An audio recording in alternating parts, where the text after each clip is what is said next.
नमस्कार दोस्तों, welcome back to Z education. आशा करती हूँ आप सब बहुत अच्छे होंगे और अच्छे से अपने प्रिपरेशन कर रहे होंगे। सो गाइस, आज हम लोग प्रोफेसर राजेंद्र सिंह, जिसको कि शॉर्ट फॉर्म में रज्जू भैया यूनिवर्सिटी के नाम से जानते हैं, आपके प्रयागराज में स्थित है, कि बीएड फर्स्ट सेमेस्टर के सेकंड पेपर के एक नया लेक्चर की शुरुआत करने जा रहे हैं। इसके पहले हमने बहुत सारे लेक्चर्स अपलोड कराए। सो आप अगर फर्स्ट टाइम चैनल पर आ रहे हो तो गाइस प्लीज़ ज़रूर से चैनल को सब्सक्राइब करके रखिएगा, क्योंकि आने वाले समय में बीएड से रिलेटेड जितनी भी इंफॉर्मेशन होंगी, जो भी आपकी क्लासेस होंगी, जो भी आपके अपडेट्स होंगे, वो हम आपको टाइम टू टाइम देते रहेंगे। तो आपको इधर उधर कहीं भी जाने की जरूरत नहीं है। You will get everything from here itself. So please जरूर से चैनल को सब्सक्राइब करके रखिएगा। एंड हाँ, आपको हम वीडियो के डिस्क्रिप्शन में आपको व्हाट्सएप का एंड टेलीग्राम का चैनल का जो लिंक है वो हम आपको दे देंगे। सो प्लीज़ वहाँ से ज़रूर से जुड़िएगा आप व्हाट्सएप पे एंड टेलीग्राम पे, क्योंकि जो लाइक वीडियोस के लिंक्स होते हैं या फिर विज्ञान से कि जो भी पीडीएफ्स होते हैं अपलोड होती रहती है, तो वो आप तक ईजिली क्या होंगे, वो आप तक पहुँच पाएंगे। सो ज़रूर से आप चैनल पर जुड़े रहें।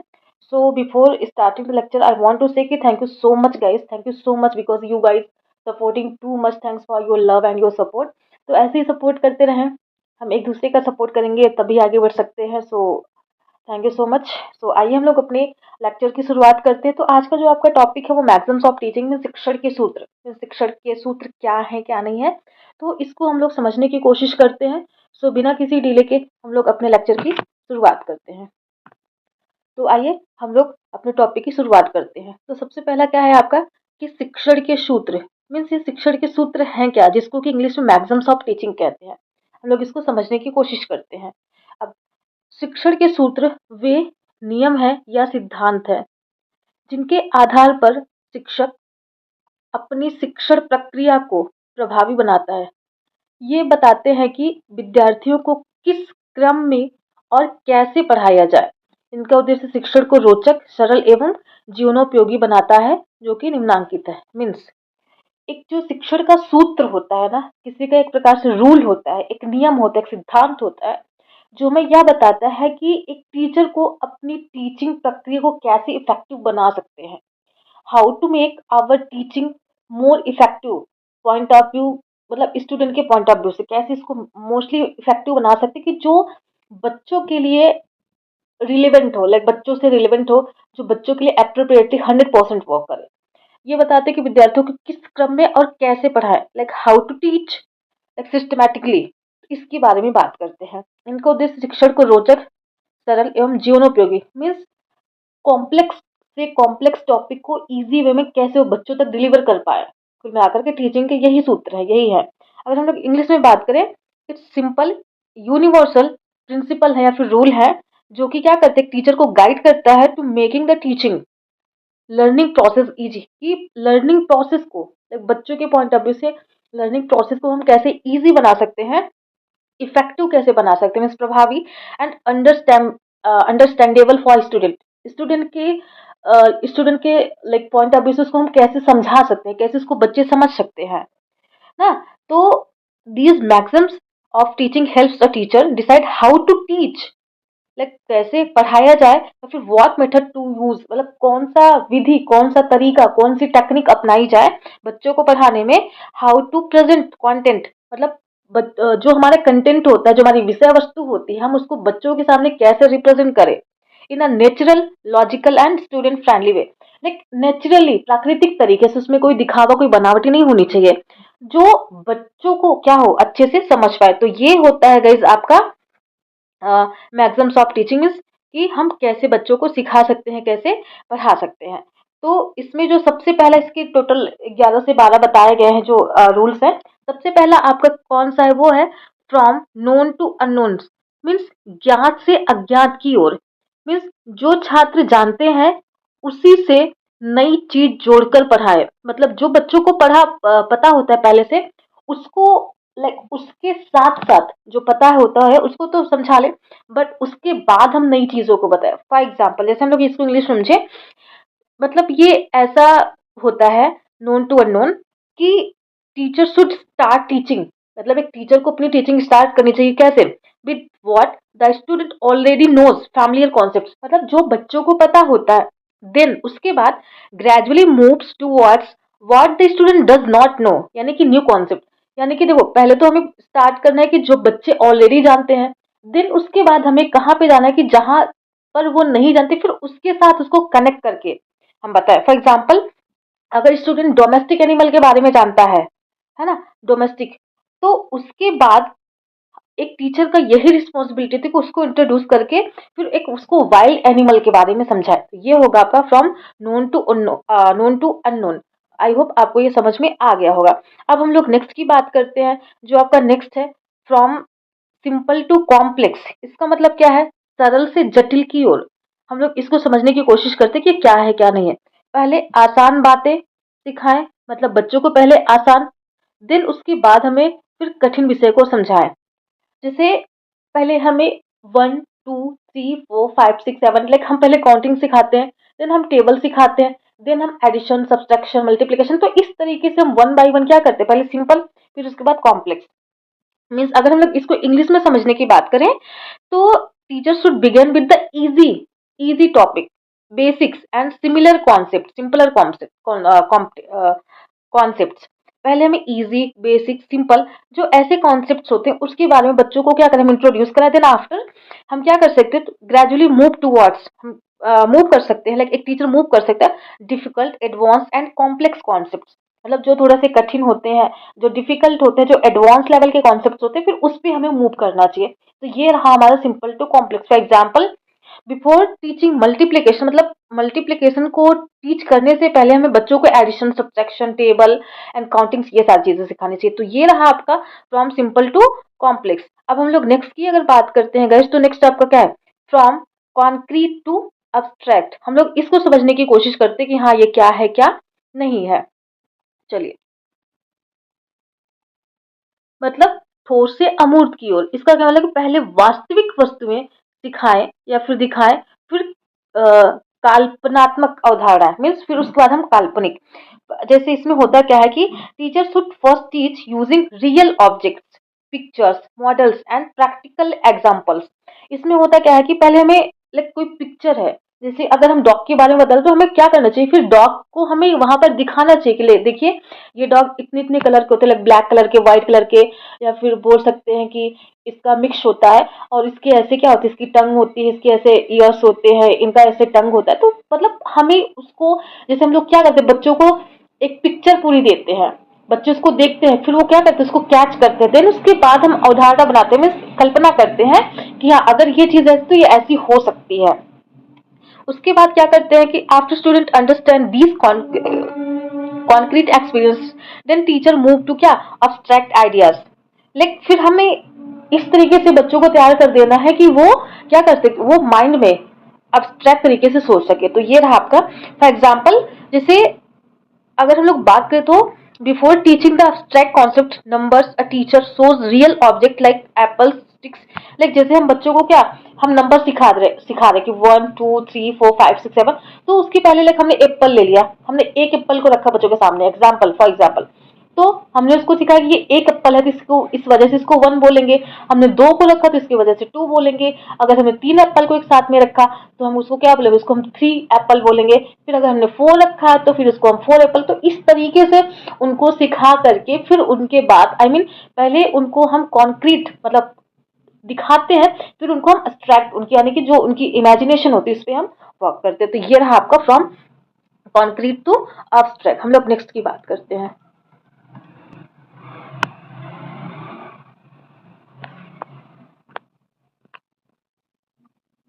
हाँ, अगर हम लोग अब नेक्स्ट की बात करते हैं तो ये आपका क्या है, from whole to part means समष्टि से विशेष की ओर। अब हम लोग इसको समझने की कोशिश करते हैं कि ये क्या है क्या नहीं है। मतलब पहले पूरा विषय पढ़ाएं, मतलब पहले पूरा हम एक क्या कर सकते हैं, एक भूमिका बना सकते हैं, फिर उसके भाग यानी कि उसके सब पार्ट्स को समझाएं। मीन्स एक टीचर को क्या करना है, should begin with the complete whole structure of something and then gradually explain the individual parts of components.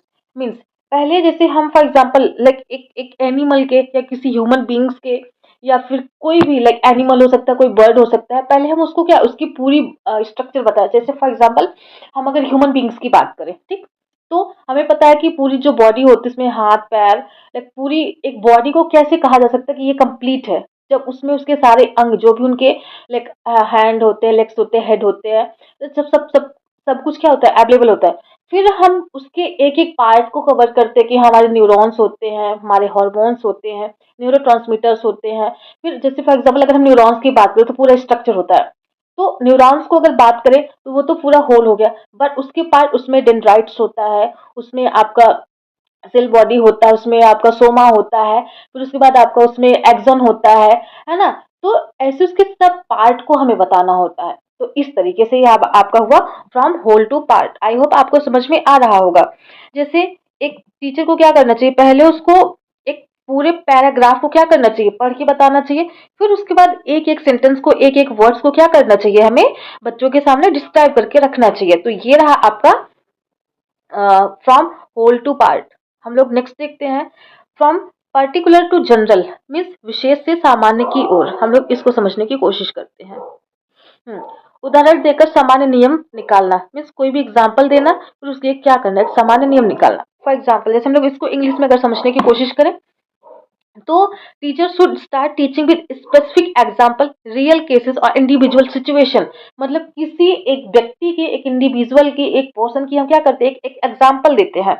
Then gradually help student derive a general rules, principle और कॉन्सेप्ट फ्रॉम देम।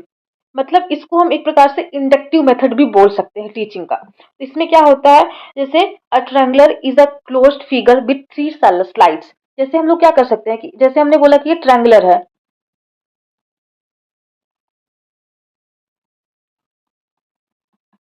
ट्रायंगुलर। तो इसमें हम क्या कर सकते हैं, इसको हम ऐसे बता सकते हैं कि इसमें जब हमने ट्रायंगुलर बता दिया, ये तो पूरे होल की बात कर रहा है, आई मीन पूरे विशेष की बात कर रहा है। अब हम इसके सामान्य की ओर बात करें तो इसमें क्या होगा, इसमें तीन ऐसे लाइन होंगी जो ट्रायंगुलर होंगी, सिंपल सा है। फिर हम लोग अब नेक्स्ट की बात करें तो नेक्स्ट आपका क्या है, नेक्स्ट आपका from induction to deduction, means आगमन से निगमन की ओर। इसको हम लोग समझने की कोशिश करते हैं।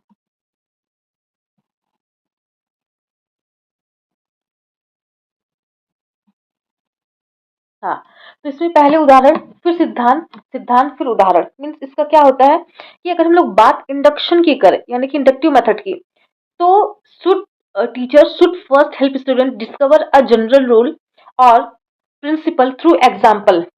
मतलब कि पहले हम सामान्य नियम की ओर चलते हैं। जैसे हर व्यक्ति क्या होता है, मरता है, man is मॉर्टल, Ram is मॉर्टल, Shyam is मॉर्टल। तो हम क्या कर सकते हैं, हम इसमें ये करेंगे कि पहले हम जनरल एक सामान्य कि मनुष्य नश्वर है, तो हम भी मरेंगे, राम भी मरेंगे, श्याम भी मरेंगे, तो ये सामान्य हो गया। ये आपका इंडक्टिव इंडक्टिव मेथड हो गया, हो गया। अगर हम लोग बात करें डिडक्टिव मेथड की, तो apply that rule new situation और प्रॉब्लम। वो आपका क्या होगा, वो आपकी डिडक्टिव थिंकिंग होगी, आई मीन डिडक्टिव एक प्रकार से मैक्सिम्स ऑफ टीचिंग होगा। फॉर एग्जाम्पल जैसे इंडक्शन में क्या होता है कि इंडक्टिव मेथड में फ्रॉम एग्जाम्पल टू रूल, पहले हम एग्जाम्पल देते हैं, फिर हम कोई रूल बनाते हैं। कि उसके बाद आपका जो डिडक्शन मेथड होता है, पहले हम रूल बनाते हैं, फिर एग्जाम्पल देते हैं, सिंपल सा है। तो ये रहा आपका नेक्स्ट। हम लोग नेक्स्ट की बात करें, नेक्स्ट आपका है लर्निंग बाय डूइंग। मीन्स जब हम करके सीखते हैं कोई चीज, तो हम उसको कहते हैं कि लर्निंग बाय डूइंग। हम लोग इसको समझने की कोशिश करते हैं कि ये क्या है, क्या नहीं है। होप आपको ये सारे टॉपिक समझ में आ रहे होंगे। सो गाइस, जहाँ पर भी कोई डाउट होगा, कोई क्वेश्चन होगा, कोई क्वेरी होगी, सो जरूर से आप हमें कमेंट बॉक्स में मैसेज करके पूछिएगा। हम आपकी लाइक डाउट को, I would love to solve your problem guys. So please जरूर से। ओके, सो नेक्स्ट हम लोग बात करते हैं लर्निंग बाय डूइंग, मीन्स करके सीखना। हम लोग इसको समझने की कोशिश करते हैं कि क्या है, क्या नहीं। कराते हुए सिखाए, केवल सुना करके नहीं। मीन्स हमें बच्चों को क्या करना, उनसे करवाना है काम उनको। वो जब करके सीखते हैं तो फिर बेटर कर पाते हैं। जैसे इसका मतलब क्या है कि student learn best when they perform activities themselves, यानी कि जब वो एक्टिविटीज को खुद से क्या करते हैं, परफॉर्म करते हैं। मतलब इंस्टेंट ऑफ ओनली लिसनिंग और रीडिंग। मतलब इसका ये बिल्कुल मतलब बस हमें लाइक पढ़ना है या फिर लिखना है या फिर सुनना, no, we have to do this. Like हमें यह करना चाहिए, इस तरीके से, इस पर्पज से हमें करना चाहिए। when learners experience practice and participate actively। मतलब जब एक बच्चा क्या करता है कि उसमें लाइक आपका वो पार्टिसिपेट करता है, तो क्या करता है, वो इजिली सीख पाता है और इसलिए समझ पाता है। फॉर एग्जाम्पल जैसे student learn planting better by actually planting a seeds rather than just reading about. Like जैसे हम बच्चों को सिखाते हैं कि हमें प्लांटिंग करनी चाहिए, इन्वायरमेंट में हम लोग पढ़ते हैं, तो जब हम बच्चों को उतारते हैं मैदान में कि चलिए आप एक सीड्स यानी कि एक बीज लगाएं, उसमें फिर वो छोटा पौधा होगा, फिर धीरे धीरे वो बढ़ेगा, तो आप उसमें खाद पानी हवा जो जो भी चीजें चाहिए आप उसको टाइम टाइम टू देते रहे, तो वह करके सीख पाता है। तो ये रहा आपका लर्निंग बाय डूइंग। मीन्स हम जब कोई भी चीज करके सीखते हैं तो वो होता है आपका लर्निंग बाय डूइंग। नेक्स्ट हमारा क्या है? नेक्स्ट हमारा है proceed to near to far, मतलब निकट से दूर की ओर। पहले हमें आसपास की चीजों से शुरू करना चाहिए, फिर हमें दूर की बातों पर जाना चाहिए। फॉर एग्जाम्पल कि नहीं, पहले हमें इसकी इंग्लिश में देखते हैं कि इसका मतलब क्या होता है कि should begin teaching with things that are close familiar and related to the student immediate environment. And उसके बाद क्या होना चाहिए? उसके बाद gradually move things that far unfamiliar और आउटसाइड देयर एक्सपीरियंसेस। जैसे हमें पहले बच्चों को उनका अपना खुद का एग्जाम्पल देना चाहिए, फिर उनके परिवार का, फिर धीरे धीरे समाज का, फिर उसके बाद नेशन का, फिर उसके बाद जब इन सब चीजों से फैमिलियर हो जाए, जब वो कॉन्सेप्ट्स को इजीली समझ पाए, तब जाकर के हमें उन्हें यूनिवर्सली उन्हें ग्लोबली बताना चाहिए। तो ये आपका रहा from near to far. For example जैसे पहले हमने बताया ना, पहले हमें लोकल कम्युनिटी के बारे में बताना चाहिए, फिर डिस्ट्रिक्ट का, फिर स्टेट, फिर कंट्री, फिर द वर्ल्ड, मतलब फिर संसार के बारे में। इस तरीके से आपका फ्रॉम क्या है आपका नियर टू फॉर। फिर हम लोग नेक्स्ट देखते हैं फ्रॉम एनालिसिस टू सिंथेसिस। इसका क्या मतलब है कि विश्लेषण से संश्लेषण की ओर हम लोग इसको समझने की कोशिश करते हैं कि क्या है क्या नहीं है। मीन्स पहले तोड़ कर समझाएं, फिर चीजों को जोड़ करके वह पूरा समझाएं। पहले उसके पार्ट को कवर करें, फिर उसके होल को हम बताएं। जैसे इसमें क्या होता है कि teacher should first help student break a concept into a smaller part. मतलब हमें कोई भी फुल कॉन्सेप्ट है उसको एक एक पार्ट को समझाएं। जैसे एक एक आपने सुना होगा ना कि रोको मत जाने दो। तो यहाँ पर देखो रोको, रोको के बाद अगर हम कॉमा लगाए फिर मत जाने दो, जैसे हम इसको लिख के समझाते हैं तो आपको इजीली समझ में आएगा। देखिए रोको मत जाने दो। फिर एक और मैं लिखती हूँ, शायद आपको समझ में आएगा अच्छे से। रोको मत जाने दो। देखिए अगर हम यहाँ पर एक कॉमा लगाते हैं रोको मत जाने दो, मीन्स रोक लो और मत जाने दो। अगर हम वहीं पर कामों कामों को यहाँ पर लगाएं रोको मत, मतलब मत रोको जाने दो, चले जाने दो। तो इस तरीके से हम क्या कर सकते हैं, हम कॉन्सेप्ट्स को जोड़ के फिर उसको तोड़ करके, मीन्स मतलब पहले तोड़ते हैं फिर जोड़ के। तो इस तरीके से हम पहले तोड़ते हैं उसको कई पार्ट्स में, और पूरा देखें तो एक सेंटेंस बन के आता है ना कि रोको मत जाने दो, तो ये पूरा कॉन्सेप्ट आता है। बट इसको हम अलग अलग पार्ट में जोड़ते हैं तोड़ते हैं तो फिर इस तरीके से बनता है। जैसे क्या होता है कि लाइक एनालिसिस का क्या मतलब होता है? एनालिसिस का मतलब ये होता है, मैं आपको बताती हूँ। लाइक यहाँ पर एनालिसिस है ना, हम लोग एनालिसिस की बात करते हैं। एनालिसिस का मतलब होता है कि ब्रेकिंग ब्रेकिंग इनटू पार्ट्स। मतलब हमें चीजों को क्या करना होता है, वो उनको पार्ट्स में डिवाइड करके करना होता है। अगर हम लोग सिंथेसिस की बात करते हैं, इसका मतलब होता है combining sorry combining parts to form a whole. मतलब हमें क्या करना होता है, WHOLE, मतलब हमें उसको जोड़ना होता है इस तरीके से। इसमें हम लोग क्या एग्जाम्पल देख सकते हैं, उसमें हम लोग एग्जाम्पल ये देख सकते हैं कि teacher first explains the parts of sentence. फिर उसके उसमें क्या क्या होता है, फिर लाइक हम लोग अगर सेंटेंस की बात करें उसमें सब्जेक्ट होता है, वर्ब होता है, ऑब्जेक्ट होता है। देन उसके बाद इन सबको जोड़ करके क्या होता है, एक मीनिंगफुल सेंटेंस बनता है इस तरीके से। जैसे अगर हम लोग बात कर रहे थे ना, ऊपर हमने बात भी करी थी लाइक आपके जो न्यूरॉन्स होते हैं, है ना, अगर हम लोग उसको समझने की कोशिश करें तो न्यूरॉन्स में क्या होता है, पहले हम उसको क्या करें, उसको हम तोड़ के समझाएं। लाइक उसमें डेंड्राइट्स होता है, डेंड्राइट्स होता है, सेल बॉडी होता है, उसके बाद आपका एक्सॉन होता है, फिर आपका जो होता है एक्सन हिलक होता है ना, फिर आपके लाइक उसमें और क्या होते हैं, और आपका माइलन शीथ होता है। तो ये आपके न्यूरॉन्स के अलग अलग पार्ट हैं। अगर हम बात करें वहीं पर इसको पूरा समझाएं तो न्यूरॉन्स होता है, बस सिंपल सा है। तो इस तरीके से पहले हम तोड़ते हैं, फिर मतलब कॉन्सेप्ट को ब्रेक डाउन करते हैं, फिर उनको एक साथ जोड़ते हैं। तो ये रहा आपका फ्रॉम एनालिसिस टू सिंथेसिस। अगला हम लोग देखते हैं कोरिलेशन विद लाइव। मीन्स हम जीवन के साथ उसको जोड़ करके कैसे समझाएं। जैसे पाठ का संबंध विद्यार्थियों के जीवन से जोड़े, मीन्स कि अगर हम कोई भी चीज सैद्धांतिक तरीके से सीख रहे हैं तो उसको हम पहले क्या कर सकते हैं, उसको व्यवहारिक तरीके से सीखें। फिर उसके बाद हम क्या करते हैं, उसको सैद्धांतिक परिप्रेक्ष्य में ले आए, तो ये आपका रहा। फिर अगला, यूज ऑफ इंटरेस्ट मीन्स रुचि का उपयोग बच्चे के रुचि के साथ, मतलब विद्यार्थियों की रुचि के अनुसार शिक्षा दे। मीन्स बच्चों की क्या रुचियां हैं, वो क्या सीखना चाहते हैं, क्या पढ़ना चाहते हैं, क्या नहीं करना चाहते, तो इस तरीके से हम लोग क्या करते हैं, बच्चों को सिखा सकते हैं। फिर अगला आपका क्या है, और लास्ट है, यूज प्रीवियस एक्सपीरियंस, मतलब जो हमारे पूर्व के अनुभव हैं। जैसे अगर हम इस सिचुएशन में, फॉर एग्जाम्पल जैसे हम रोड पे जा रहे थे, हमने जब साइकिल चलाना सीखा था तो हम कैसे ब्रेक मारते थे, कैसे मोड़ते थे, तो वो बाद में जब हम बाइक सीखते हैं या फिर हम फोर व्हीलर सीखते हैं, तो बाद में वो कहीं ना कहीं हमारे ऊपर क्या होती है, वो उसका हमारे ऊपर हेल्प होता है। तो जो हमारे पूर्व के अनुभव होते हैं उसके थ्रू हम क्या कर सकते हैं, हम जब नए सिचुएशन में जाते हैं, नया कुछ सीखते हैं, तो हमारे लिए क्या होता है, वो इजी हो जाता है। इस तरीके से विद्यार्थियों के पुराने अनुभव को नए ज्ञान से जोड़े। तो ये रहा गाइस आपका टोटल 12 के 12 क्या मैक्सिम्स ऑफ टीचिंग, मतलब शिक्षण के सूत्र या सिद्धांत। तो इस तरीके से हमने इसको समझा। इसमें हम इसको एक समरी देखते हैं कि उपरोक्त का अवलोकन करने के पश्चात यह कहा जा सकता है कि शिक्षण के सूत्र, मतलब जो मैगजीन्स होते हैं, वो शिक्षक को यह दिशा देते हैं, एक डायरेक्शन देते हैं कि वह किस क्रम में और किस विधि से पढ़ाए ताकि विद्यार्थी आसानी से समझ सके और सीखने में क्या करे, वो सक्रिय भाग ले सके। मीन्स वो, हमें एक टीचर की जो रिस्पॉन्सिबिलिटी होती है कि वो अलग अलग सूत्रों का प्रयोग करके बच्चों की जो लाइक लर्निंग होती है, जो उनका लर्निंग टास्क होता है, उसको कितना इजी और सिंपल बना सके। इन सूत्रों के प्रयोग से शिक्षक अधिक स्वाभाविक, समझने योग्य और स्थायी, मतलब बनाता है क्या, कॉन्सेप्ट्स को, मतलब ये बच्चों के लिए अंडरस्टैंडेबल बन पाता है। तो सो गाइस, ये रही आज आपकी वीडियो। सो आज इसी के साथ हमारे सेकंड पेपर का एक यूनिट कवर होता है। अब हम लोग बात करेंगे नेक्स्ट यूनिट की, जिसमें आपका जो सारी थ्योरीज है, जैसे क्लासिकल थ्योरी है आपकी, उनकी क्या कहते हैं, इवान पावलोव की, फिर स्किनर की ऑपरेंट कंडीशनिंग है ना। तो हम लोग अब इसकी बात करेंगे। आपका जो सेकंड यूनिट है, it would going to start from like we can say कि मंडे या ट्यूसडे।